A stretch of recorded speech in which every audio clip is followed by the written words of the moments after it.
It's time for our one-on-one conversation with our featured CEO of the week. This week, we're happy to bring back Jim Nemely. Jim is the host of Building Your Extraordinary Business on Blog Talk Radio.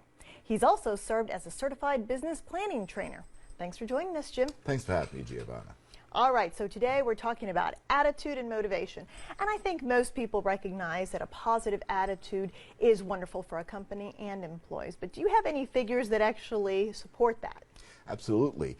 A study was done that shows that 86% of organizations out there are using some sort of reward system for their employees. And as a matter of fact, of that 86%, 70% of them are using anywhere from 3 to 6 different types of things to motivate their employees.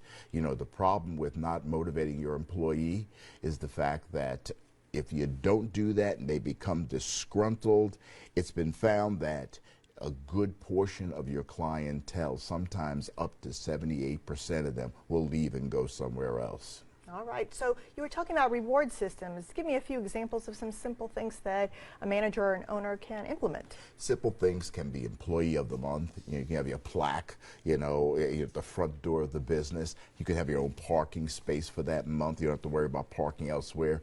Putting them in the company newsletter, even as far as giving them bonuses. These things motivate employees. What if times are tough, you can't give bonuses, but you have to find a way to motivate your employees even though sales are down, people are worried about layoffs?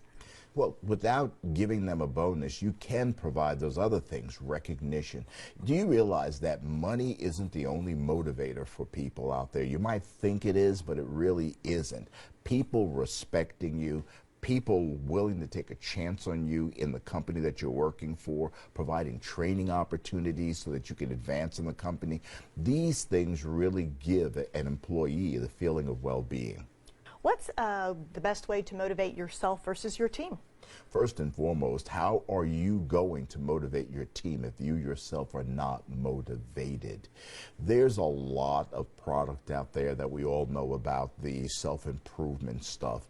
The reason why these things work is that a lot of them, if you're going at it the right way, a lot of them will cause you to create your own personal mindset, that mindset that needs to succeed.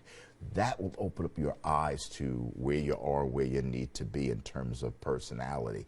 You cannot motivate if you are not motivated yourself. So that's step one. Okay, so what about those folks who just don't tend to have a happy nature, that they require a little more motivation than other folks? What your job as a manager or as a boss, what your job is then is to find out what it is that makes that person click. We need to invest ourselves in our employees. And part of investing ourselves in our employees with this new leadership style is to understand what their needs are. When I understand what the need of my employee is, then I can recognize what motivates them. If I don't bother, I'll never get there. What are the key questions? Key questions that you need to find out is just what's going on in their lives.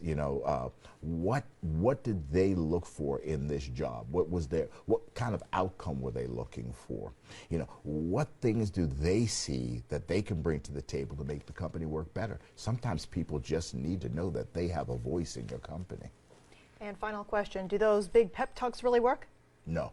No, right. Why not? Let me tell you why they don't work. Not everybody in the room is inspired by pep talks. So you may get a handful of the people in that room that are inspired by pep talks.